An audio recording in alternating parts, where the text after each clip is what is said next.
अल्हम्दुलिल्लाह वकफ़ा वसलामुन अला इबादिहिल्लज़ीना इस्तफ़ा अम्मा बअद अऊज़ु बिल्लाहि मिनश शैतानिर रजीम बिस्मिल्लाहिर रहमानिर रहीम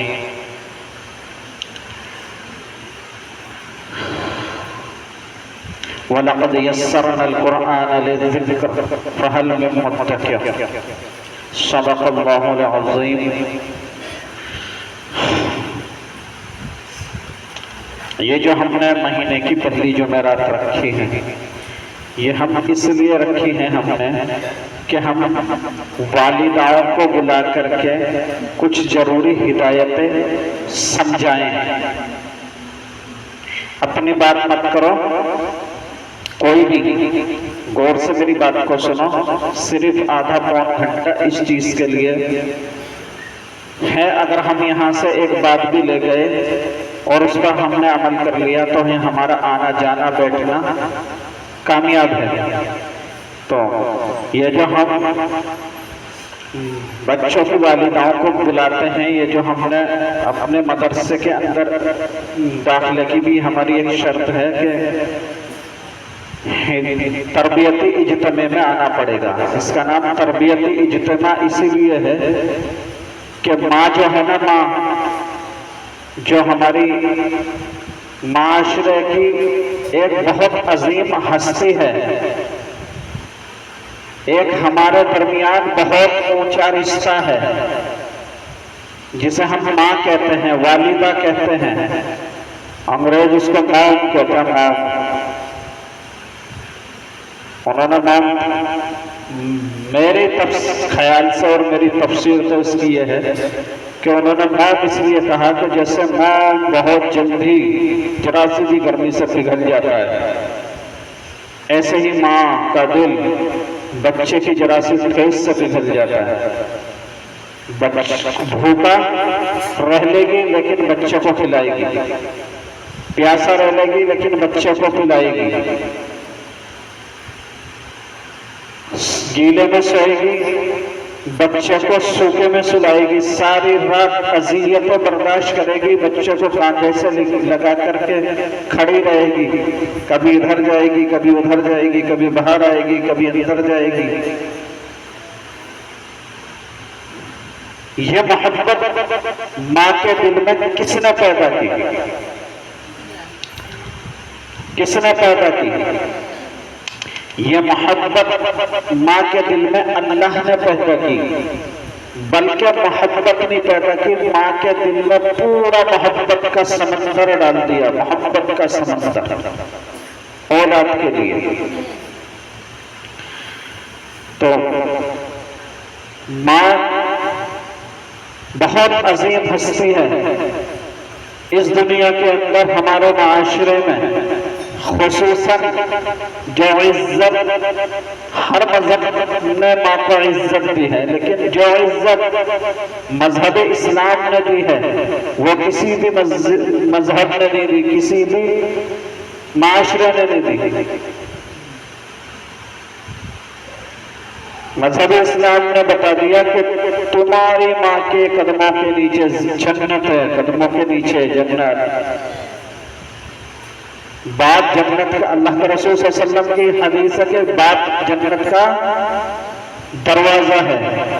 बाप जो होता है, हमारे वालिद जो होते हैं, जिसे हम इंग्लिश में कहते हैं डैड,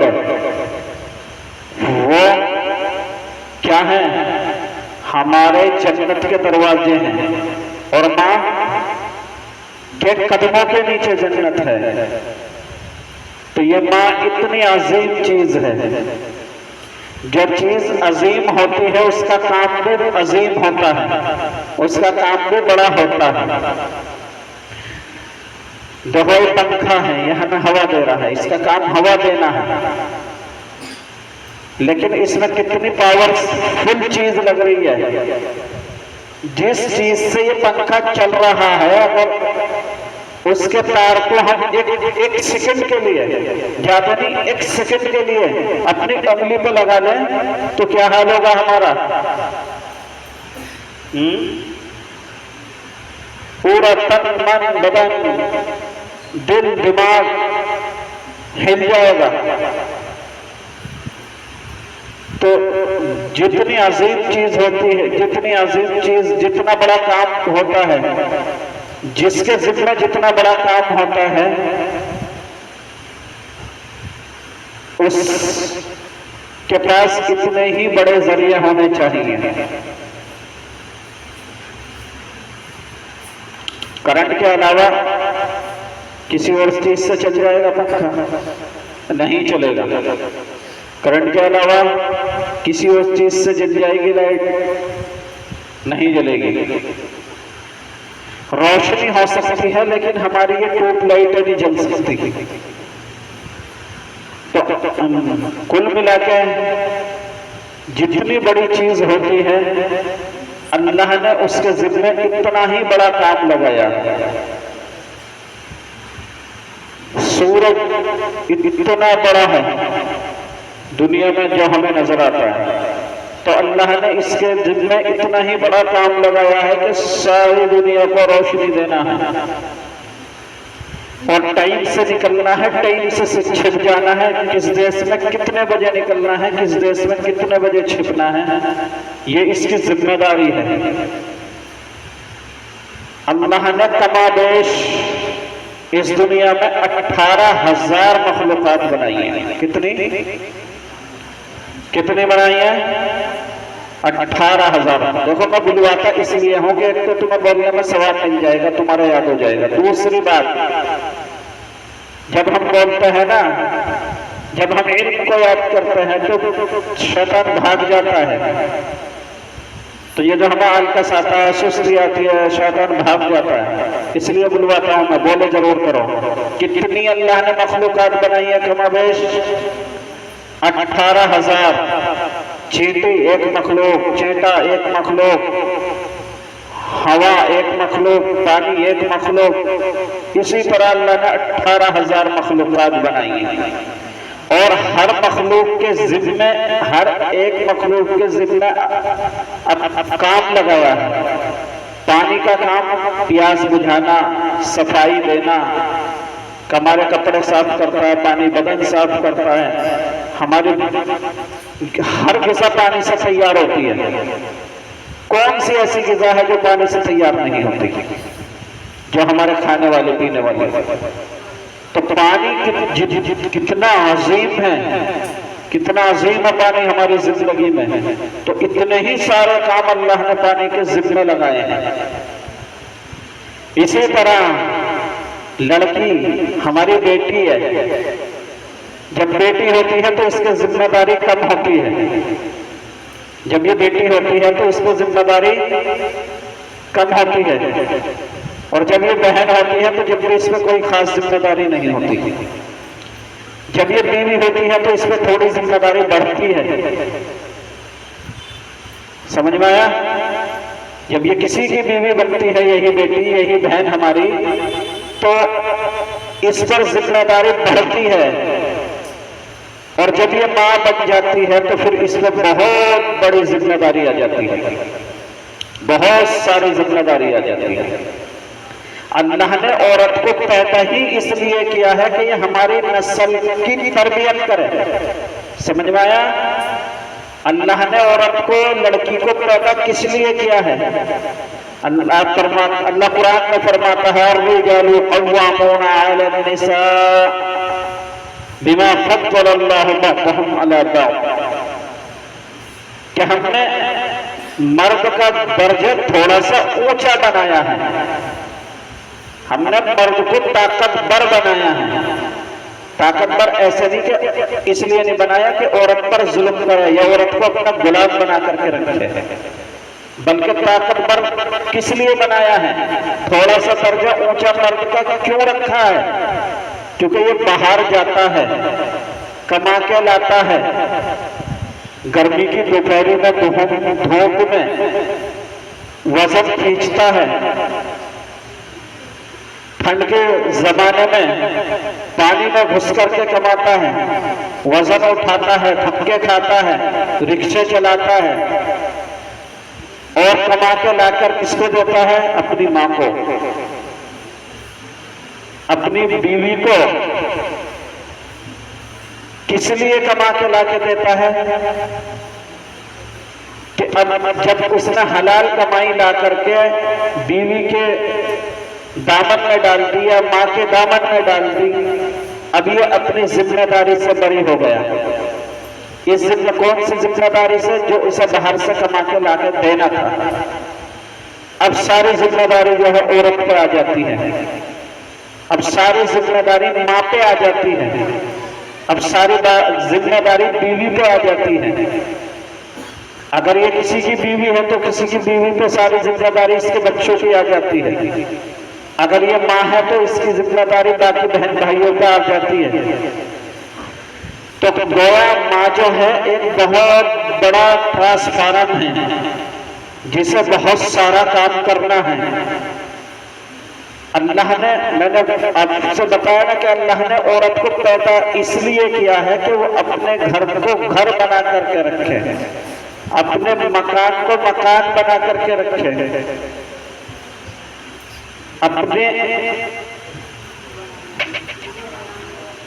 अपनी बात मत करो, अपनी बात करोगे तो इसी देर के लिए भी, जब मैं उठ जाऊंगा क्या पूरे दिन बात करना है यहाँ पे। आपका मेरा बोलना, आपका बैठना कोई फायदा नहीं देगा अगर आप अपनी बात करोगे। दीन की मजलिस का अदब यह है कि दिल लगा करके बात सुनी जाए। हजरत लुकमान ने जो अपने बेटे को नसीहत की थी उसमें से सबसे अहम नसीहत एक ये भी थी कि जब भी तू उलमा की, हुकामा की, दीनी मजलिसों में कहीं भी बैठे तो बात कहने वाले की बात को गौर से सुना कर, क्योंकि सुनने से बात दिल में उतरती है और जब बात दिल में उतरती है तो अमल की तौफीक देता है अल्लाह। तो माँ को जो है अल्लाह ने एक बहुत बड़ी जिम्मेदारी दी है। क्या जिम्मेदारी दी है कि ये औरत जो है, ये माँ जो है हमारी नस्लों को संवारती है, हमारी नस्लों की तरबियत करती है। और ये हमारी नस्लों की तरबियत कब करेगी? ये माँ। भाई अगर मैं किसी को किसी कार वाले से ये कहूँ कि मुझे दिल्ली जाना है, मुझे दिल्ली लेके चलो, तो कौन सा कार वाला दिल्ली लेके जाएगा? बोलो, कौन सा दिल्ली लेके जाएगा? तुम्हें भी अभी नहीं पता। लेकर तो वही जाएगा जिसने रास्ता देखा हो। जिसने रास्ता नहीं देखा वो कैसे ले जाएगा? तो हमें अपने बच्चों की तरबियत करनी है। माओ की जिम्मा ये बात है कि हम अपने बच्चों की तरबियत करेंगे, हमें अपने बच्चों की तरबियत करनी है।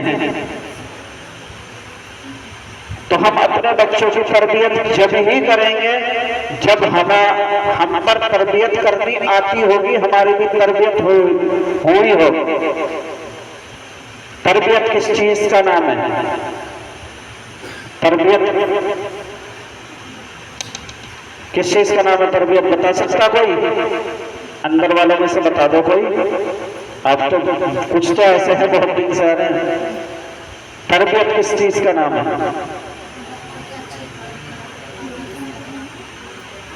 जोर से बताओ।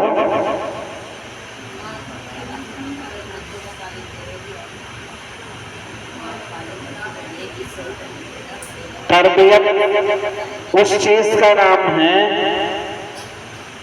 कि हमारा बच्चा जिंदगी अच्छी तरह गुजारने लगे, मुसलमानों वाली जिंदगी गुजारने लगे। हम अपने बच्चे को पालते हैं, परवरिश करते हैं। परवरिश करना कमाल नहीं है, परवरिश करना कमाल नहीं है, परवरिश तो होगी। अल्लाह क्या कहता है? अल्हम्दुलिल्लाहि रब्बिल आलमीन। क्या तर्जुमा इसका? तमाम तारीफें उस अल्लाह के लिए हैं जो तमाम मखलूक का पालने वाला है। अभी मैंने आपको बताया था कि दुनिया में कमाबेश कितनी मखलूक हैं? 18,000। अल्लाह क्या कह रहा है कुरान में? तमाम मखलूक की परवरिश करने वाला कौन है?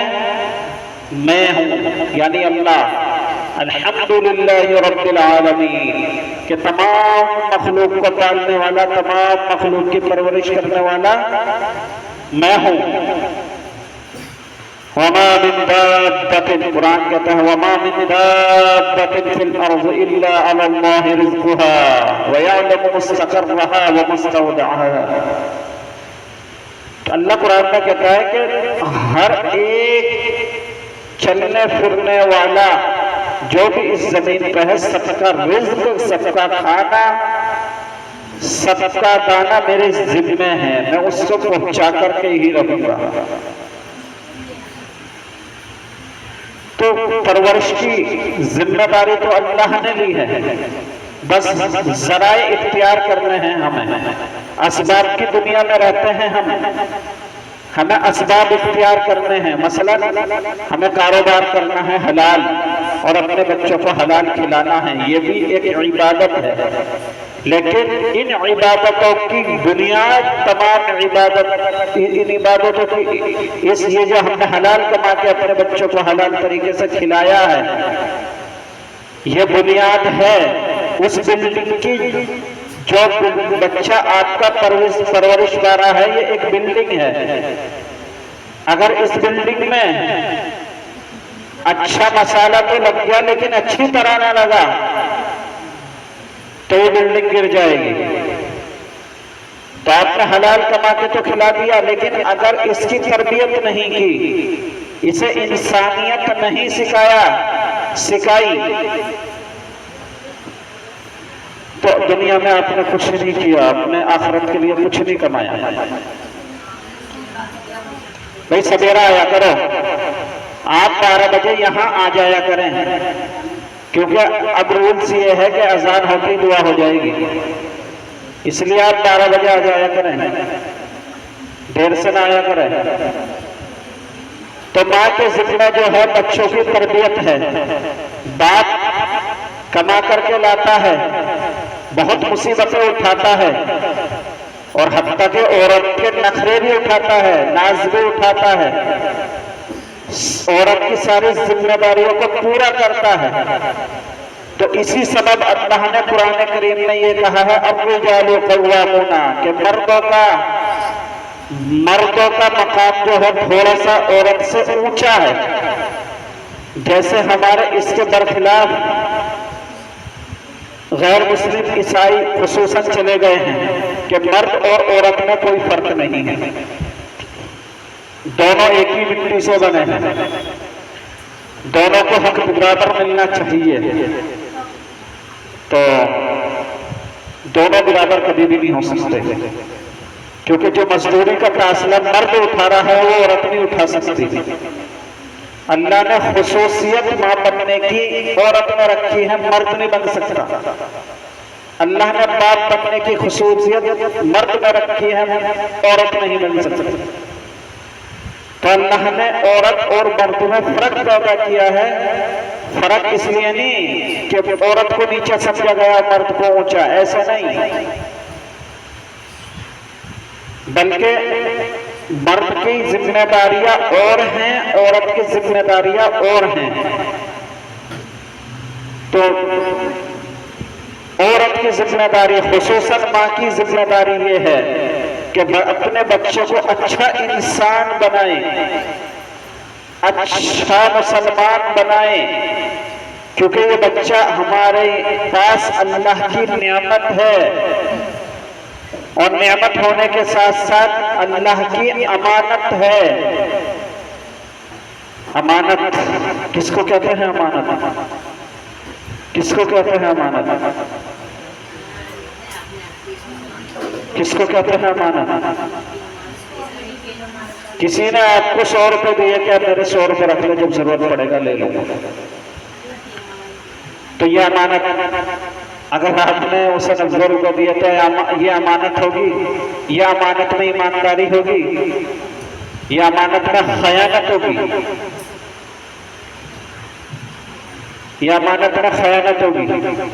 अगर आपने एक पैसा भी कर दिया तो यह अमानत में खयानत होगी, या उस 100 रुपयों की हिफाजत न की तो यह अमानत में खयानत होगी।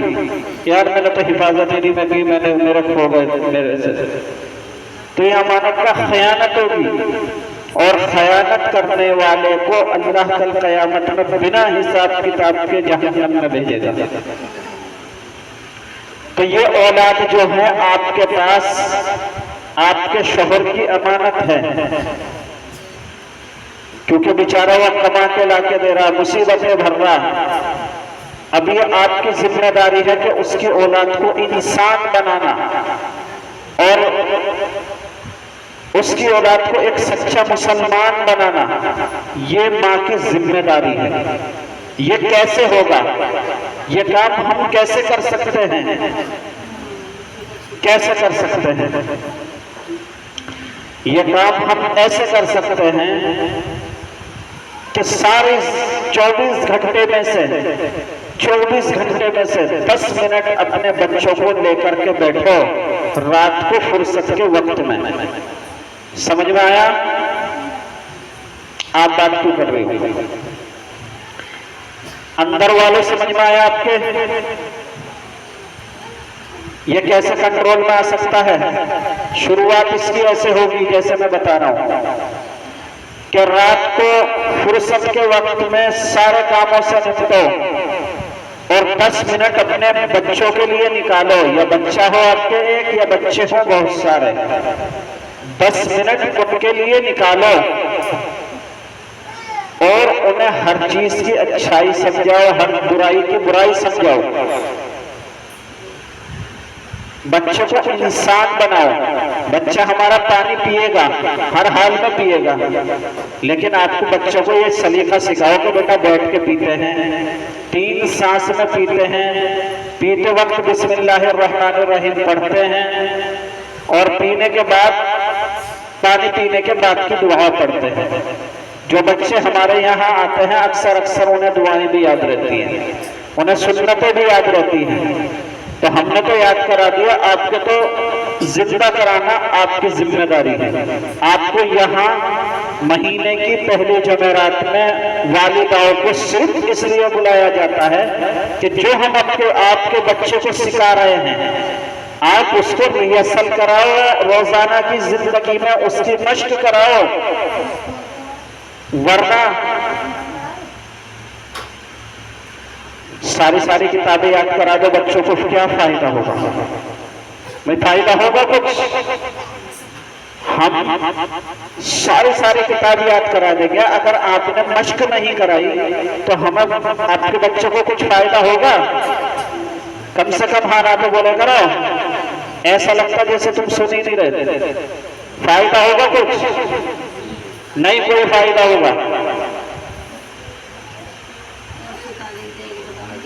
हमने बच्चे को खाना खाने की सुन्नतें याद करा दी, आप जिंदा कराओगे। जिस बच्चे की जिंदगी सुन्नती मुताबिक सुन्नती तरीके पे गुजरने लगी वो बच्चा आपका इंसान बन जाएगा। आपके बच्चे को हमने बैतुल खला की सुन्नतें याद कराई हैं, बैतुल खला की दुआ याद कराई है। कम से कम अब हम जो है ना एक काम और करेंगे इंशाअल्लाह, करीब एक काम और करेंगे। अब हम जो है माँ बाप के नाम एक डायरी छपवाएंगे। उस डायरी के अंदर हम हर पहली जुमेरात को आपको काम देंगे लिख करके कि 1 महीने तक ये कराना है। हम अब डायरी में लिख करके देंगे कि 1 महीने, जैसे अब खाने की सुन्नतें, फला बच्चे के खाने की सुन्नतें हो गई हैं, तो हम उसकी माँ को ये काम देंगे डायरी में लिख करके कि 1 महीने तक आप उसकी मश्क कराओगी, खाना जब भी खाएगा ये सुन्नत के मुताबिक खाएगा। तो हम हर माँ को, बाप को तो नामुमकिन है, हम हर माँ को ये डायरी देंगे और हर महीने आप काम देंगे हम लिखित रूप में, जो आपको करवाना पड़ेगा। क्योंकि ऐसे तो हम बता देते हैं, जबानी हमारे याद नहीं रहता किसको क्या बताया था, फिर हम डायरी में देख करके सवाल करेंगे कि आपने कराया या नहीं कराया। तो इंशाअल्लाह अल्लाह के साथ से उम्मीद है कि अगली जुमेरात में, अगली महीने की पहली जुमेरात में ये डायरी आपके हाथ में आ जाएगी और आपको ये जिम्मेदारी सौंपी जाएगी जो भी इस मदरसे में पढ़ते हैं उन बच्चे की माओ को। तो हमारा बच्चा अगर सुन्नतें सीख रहा है और उन पर अमल करने लगा, उन पर जम गया, तो ये इंसान बन जाएगा। हम मुसलमान हैं, कमाल की बात यह है कि हम मुसलमान हैं। देखो सोशल मीडिया पे टोपी लगा रखी दाढ़ी वाला बंदा है, उससे पूछा जा रहा कि तुम्हारे लिए इस्लाम पहले है या इंसानियत पहले है? फंस गया। कहने लगा नहीं जी नहीं, मेरे लिए इस्लाम पहले है। वो चौड़ा होकर के कह रहा क्योंकि मुसलमान है, मोहब्बत ईमान की उसके दिल में, तो वहीं घेर लिया लोगों ने। इंसानियत कोई चीज नहीं है, इंसानियत कोई चीज नहीं है। अगर इल्म होता, अगर तरबियत होती, अगर उलमा के पास बैठ करके जिंदगी गुजारी होती, तो इस बात का पता चलता कि इस्लाम ही इंसानियत सिखाता है। समझ में आया? क्या करता है मजहब इस्लामी? क्या करता है? इंसानियत सिखाता है। बहुत आसान जवाब इसका था ये कि भाई हमें पहले इस्लाम पसंद है, इसलिए कि हम इस्लाम पर अमल नहीं करेंगे तो हम इंसान नहीं बनेंगे। इस्लाम पर अमल करके ही हम इंसान बनते हैं। लेकिन इल्म से दूरी, इल्म वालों से दूरी, गुमराह हो जाते हैं फिर हम। तो हमें अपने बच्चों को इंसानियत सिखानी है। जब हमारा बच्चा इंसानियत सीखेगा तो पक्का सच्चा मुसलमान खुद बन जाएगा। और वह इंसानियत किस चीज में है? वो इंसानियत सुन्नतों में है, अल्लाह के रसूल सल्लल्लाहु अलैहि वसल्लम के तरीके में है, अल्लाह के हुक्म में है इंसानियत।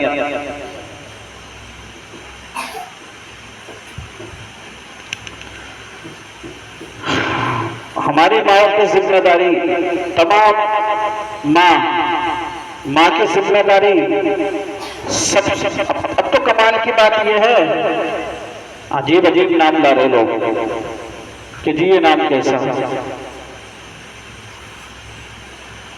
मुझे तो अफसोस जब होता है जब ये हाफिजा आलिमा भी ऐसे नाम पूछती है कि जी इसके माने क्या है, हत्का के माने क्या है। नाम अल्लाह के रसूल सल्लल्लाहु अलैहि वसल्लम ने फरमाया कि सबसे पहले अपने बच्चे का हक, आपके बच्चे का हक आप पर यह है कि जब वो पैदा हो तो अच्छे से अच्छा नाम रखो। समझ में आया? कैसा नाम रखो? सीरियल में देख के सनाया मत रखो, ज़यान मत रखो। इसलिए मत रखो सीरियल में देखा था नाम बड़ा अच्छा लगा, छोटा सा नाम है। बल्कि ये देखो कि नाम के माना क्या है। अल्लाह के रसूल सल्लल्लाहु अलैहि वसल्लम के वक्त में जब भी कोई नाम रखता था तो माना देख करके रखता था और उसकी फाइल निकालते थे। फाइल कैसे निकालते थे भाई? अगर किसी ने अब्दुल सलाम नाम रखा तो ये सलामती वाला शख्स है, इससे किसी को नुकसान नहीं पहुंचेगा इंशाअल्लाह, क्योंकि इसके नाम में ही सलामती है। अगर किसी ने अब्दुल रहमान नाम लिख रखा है तो इससे जिंदगी पे इसका फर्क पड़ता है कि रहमान का बंदा है, जो कि रहम करने वाला है, या किसी पे जुल्म नहीं करेगा, किसी को सताएगा नहीं। लेकिन रहमान को तालीम भी रहमान वाली मिलनी चाहिए। ये दूसरा हक है माँ बाप का कि जैसे नाम अच्छा रखा है अब्दुल रहमान, ऐसे ही रहमान वाली तालीम दो इसको। अच्छा नाम रखोगे, तालीम रहमान वाली दोगे, बच्चा इंसान बनेगा। अच्छा नाम रखोगे, तालीम की परवाह नहीं करोगे, कुदरती शैतान वाली तालीम शैतान वाली आएगी, ये हैवान बनेगा, इंसानियत से बाहर हो जाएगा। तो नाम पहला हक यह है बच्चे का, जब बच्चा पैदा होता नाम अच्छा रखना, अच्छा नाम रखना, ये माँ बाप की जिम्मेदारी है। एक तो माना देखो कि माना अच्छे हैं कैसे है। अब पता नहीं लोग एक ही लफ्ज उठा कर ले आते हैं कि अब बताओ नाम रख दिया उंजीला, ना जा से ना जाल से ना जीप से, पता नहीं क्या उंजीला नाम रख दिया। उंजीला, उंजीला के माने है उतारना, ये कोई नाम हुआ?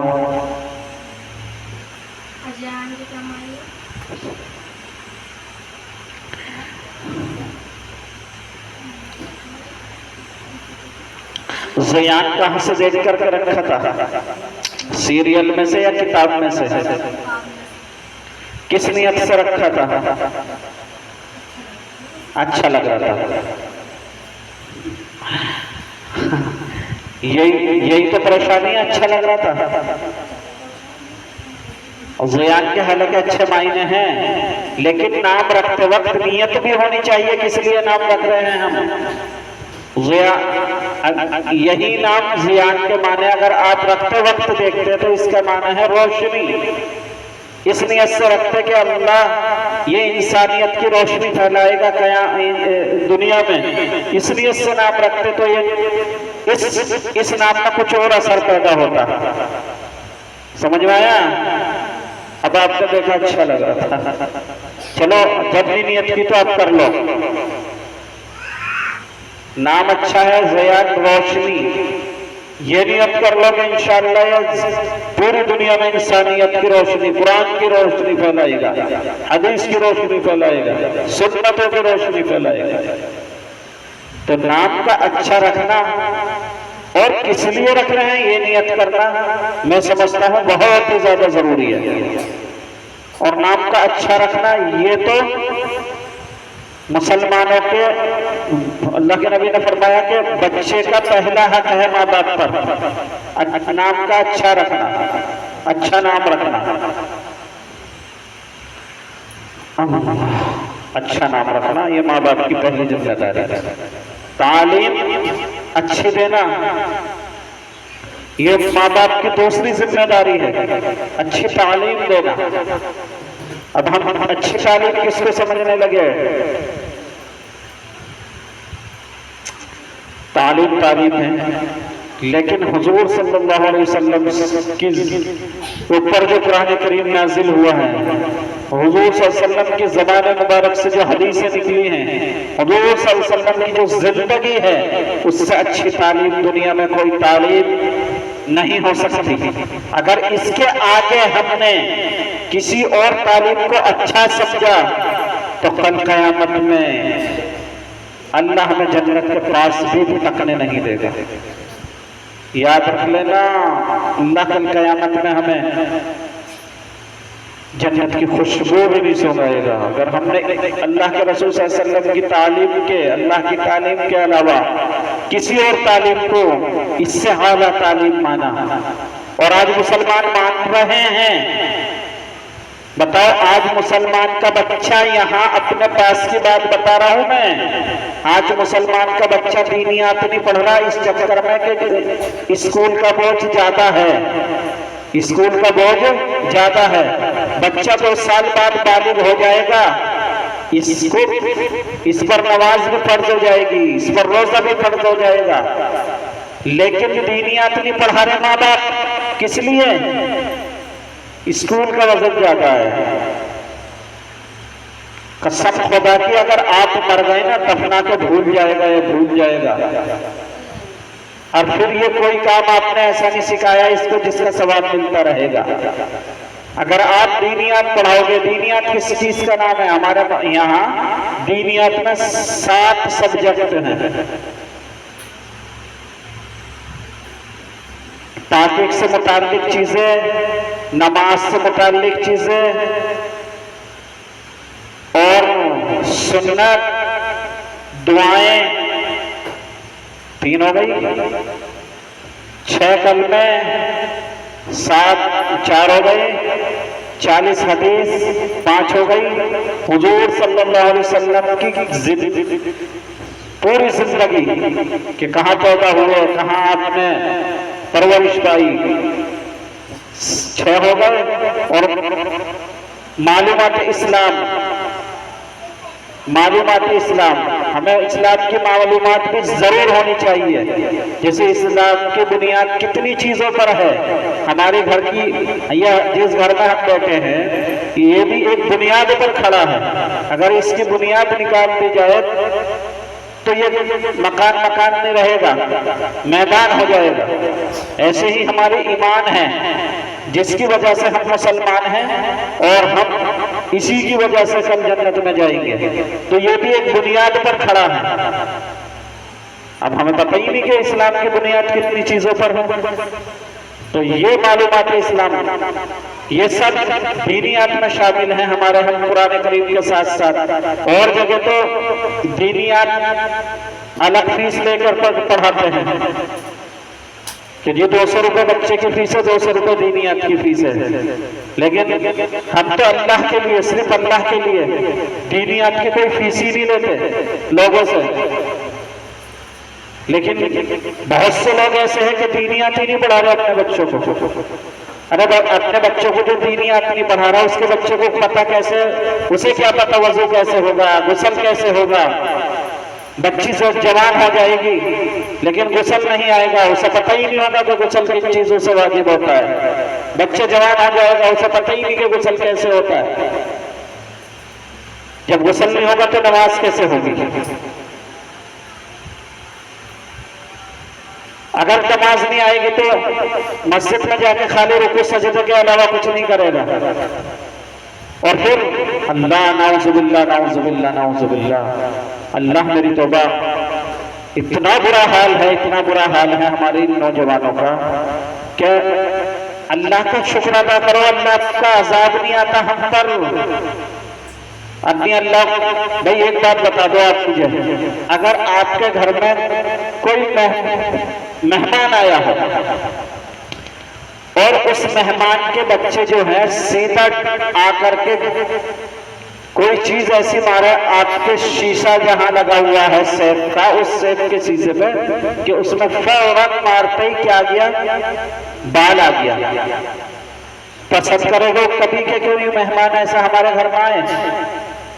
बताओ जल्दी, आप में से कौन पसंद करेगा? बताओ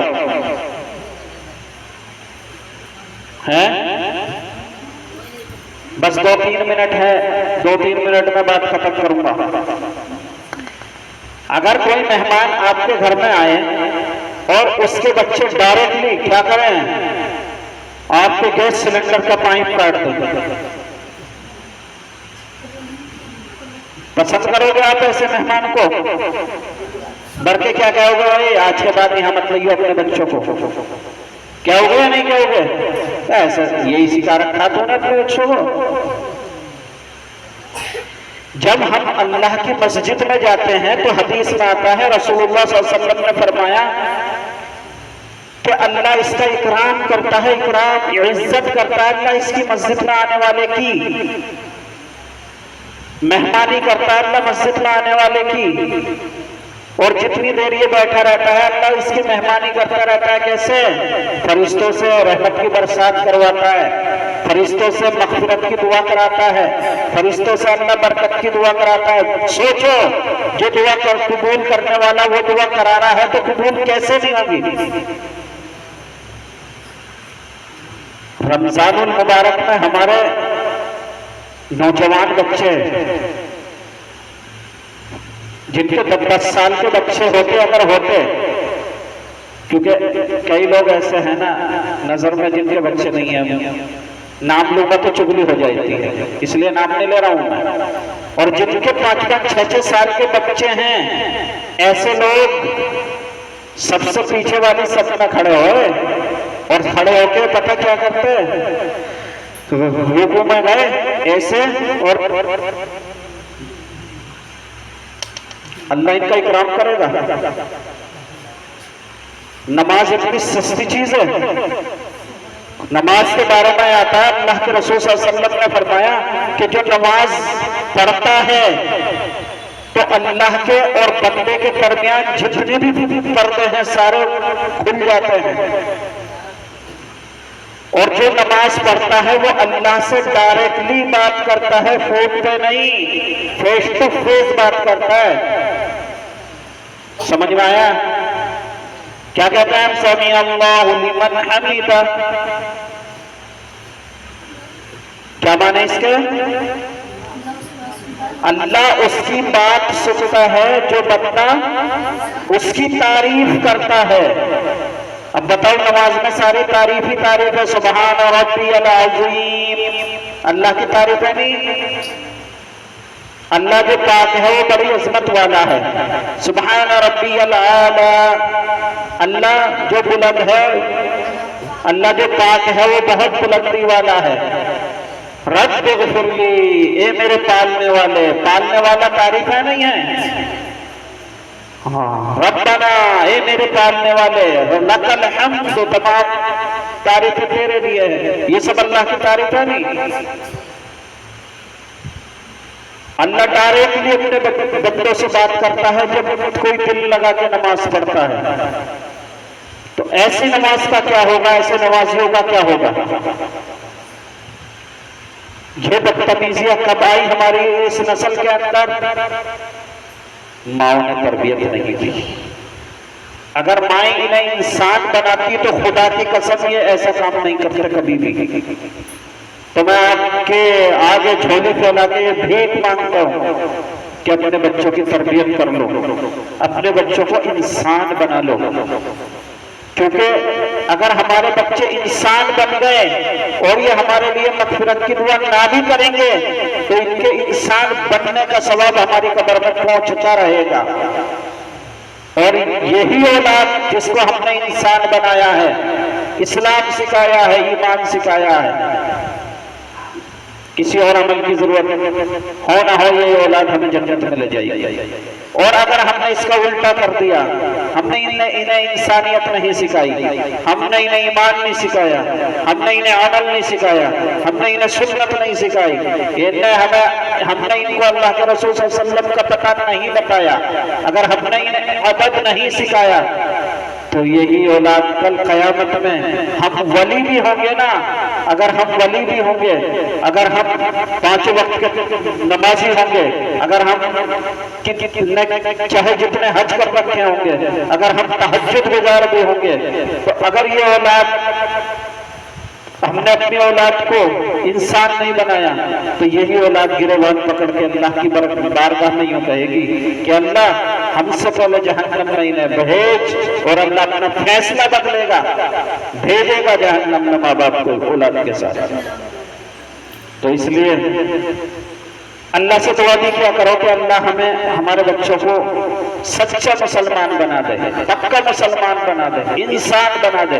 उसकी वजह यह है कि जब माँ, खुसूसन माँ जब अपने बच्चे के लिए दुआ करती है तो अल्लाह कोई रुकावट नहीं डालता, उसमें सीधा अल्लाह की बारगाह में जाती है, वो दुआ कबूल होती है। तो आज अगले बार से तो इंशाअल्लाह हम आपको लिखत में लेंगे।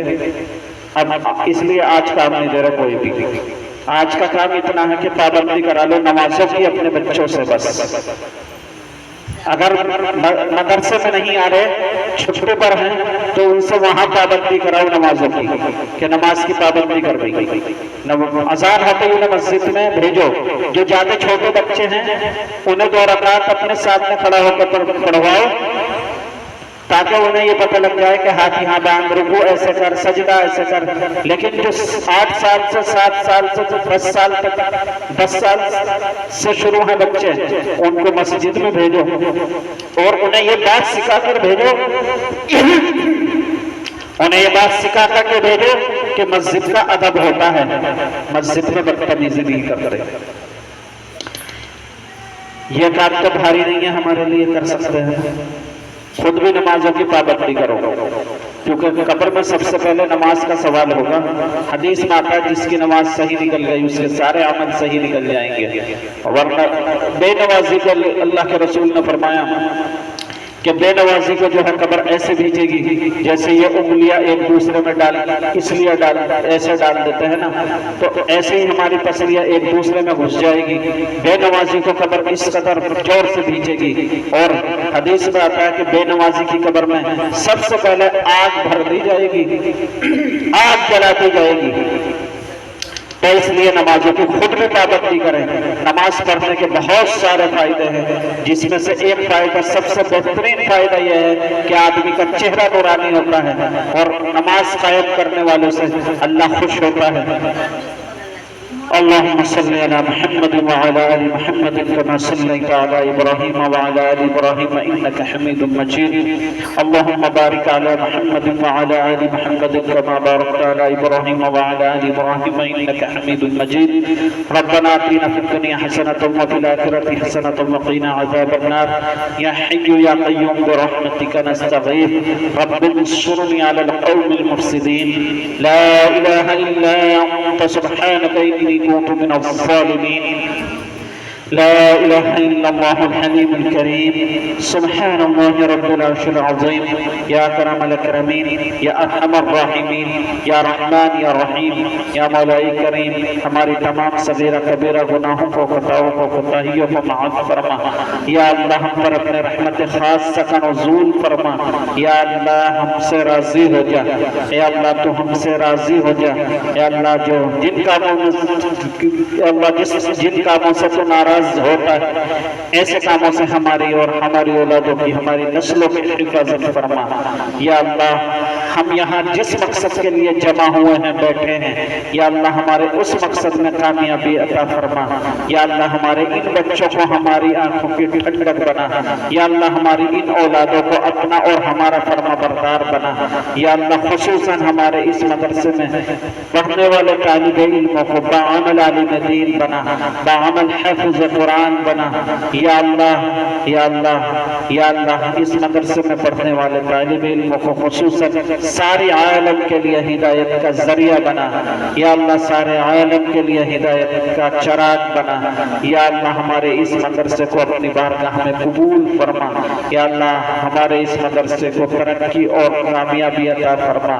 मदरसे के पास जगह की कमी है, या अल्लाह अपने खजाने गैब से, अल्लाह तू गवाह है कि हमारे पास कुछ भी नहीं है। या अल्लाह लेकिन तू कुछ भी ना होने का मोहताज नहीं है। या अल्लाह अपने खजाने गैब से हमारे लिए और ज्यादा जगह के इंतजाम फरमा। या अल्लाह गैब से मदद फरमा। या अल्लाह गैब से मदद फरमा। या अल्लाह तालिब इल्म जिस हिसाब से तूने दिए हैं इससे ज्यादा हमें जगह अता फरमा। या अल्लाह क़यामत तक हमारे इस मदरसे के फैज़ को जारी फरमा। सारे आलम में हमारे इस फैज़ को फैला दे। या अल्लाह खुसूसन इस बस्ती के हर घर में इसमें मदरसे के फैज़ को दाखिल फरमा। इस बस्ती की हर नस्ल में इस मदरसे की या अल्लाह फैज़ को दाखिल फरमा। या अल्लाह हमारी बख्शिश का जरिया बना हमारे इस मदरसे को, हमारी नस्लों को इसकी मेहनत के लिए कबूल फरमा। या अल्लाह खुसूसन हमारे महल्ले को इस मदरसे की मेहनत के लिए कबूल फरमा। क्योंकि हालत यह होती है, अगर हम किसी से जगह की शिकायत करते हैं तो लोग हमें यही ताना देते हैं कि माशाअल्लाह आपका तो महल्ला बहुत बड़ा है, बहुत अच्छा है, चाहे तो 10 मिनट में इंतजाम करते हैं। लेकिन अल्लाह इतने तू नहीं चाहता, इतने तो बारिश भी नहीं होती, इतने तू नहीं चाहता, इतने तो हवा भी नहीं चलती। या अल्लाह इतने तू नहीं चाहता, इतने तो पत्ता भी नहीं हिलता। या अल्लाह अपने खजाने गैब से या अल्लाह जिनके पैसा तूने कबूल फरमाया है उन तक हमें भेज दे, हमारे तक उनको भेज दे। या अल्लाह हमारे लिए इस मदरसे की जगह का इंतजाम फरमा दे। या अल्लाह,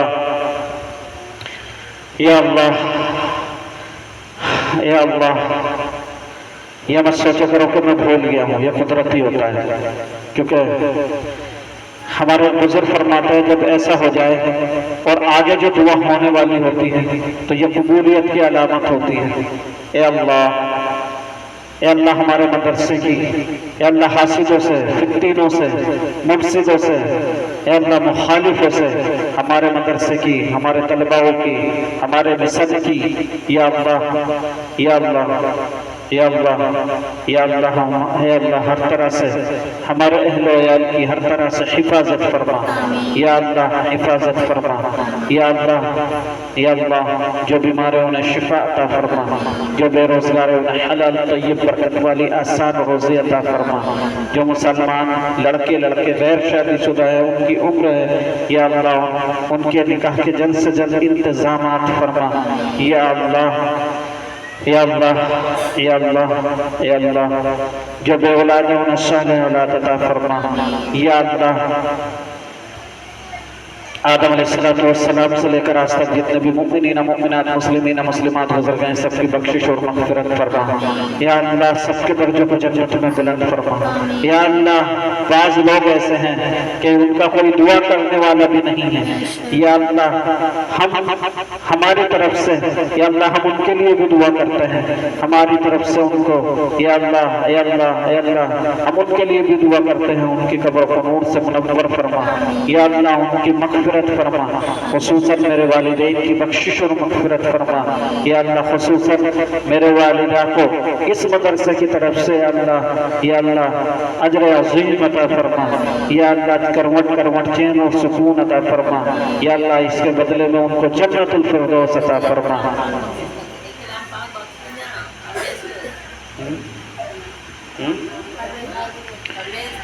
डॉक्टर परवेज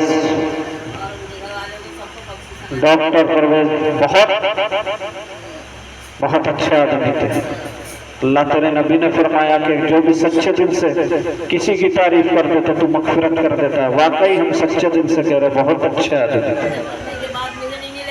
अल्लाह उनकी बख्शिश और मग़फ़िरत फरमा, उनके कब्र को नूर से मुनव्वर फरमा। या अल्लाह हमें भी ऐसी औलाद, ऐसे शागिर्द अता फरमा जो हमारे जाने के बाद हमारे लिए दुआ कर सके। या अल्लाह हमारे इन बच्चों को भी नेक और साले बना। हम सारी ज़रूरतें अल्लाह तुझसे नहीं मांग सकते। या अल्लाह हमारी ज़रूरतों को हमसे बेहतर, हमसे ज़्यादा तो जानता है। अल्लाह अपने ख़ज़ाने गैब से हमारी तमाम ज़रूरतों को पूरा फरमा। या अल्लाह जिल्लत से, रुसवाई से, तबाही से, बर्बादी से, या अल्लाह, या अल्लाह, या अल्लाह, या अल्लाह हर हादसे से हमें और हमारे घर वालों को बचा। या अल्लाह हमारे सारे आलम के मुसलमानों की हिफाजत फरमा, फ़लस्तीन के मुसलमानों को, मुजाहिदीनों को, या अल्लाह, या अल्लाह, या अल्लाह फतह और कामयाबी अता फरमा। या अल्लाह उनको कामयाबी और कामरानी अता फरमा, उनको नुसरत अता फरमा। या अल्लाह उनको फतह अता फरमा, जालिम के जुल्म से उनको आज़ादी अता फरमा। या अल्लाह जालिम को जलील और खार फरमा दे। या अल्लाह जालिम यहूदी के तमाम मंसूबों को खाक में मिला दे। या अल्लाह मुजाहिदीन की नस्लों को आबाद फरमा, खुसूसन फ़लस्तीन के मुजाहिदीन की नस्लों को और घरों को आबाद फरमा। या अल्लाह हमारी ज़रूरतों को हमसे बेहतर, हमसे ज़्यादा तू जानता है। अल्लाह अपने ख़ज़ाने गैब से हमारी ज़रूरतों को पूरा फरमा, खुसूसन मुहताजी से, मुफलिसी से, गुरबत से हमारी हिफाजत फरमा। या अल्लाह मोहम्मद सल्लल्लाहु अलैहि वसल्लम के सदक़े में हमारी तमाम दुआओं को कबूल फरमा। सल्लल्लाहु तआला अला खैरि खल्क़िही मुहम्मद व आलिहि व अस्हाबिही अजमईन बिरहमतिका या अरहमर राहिमीन।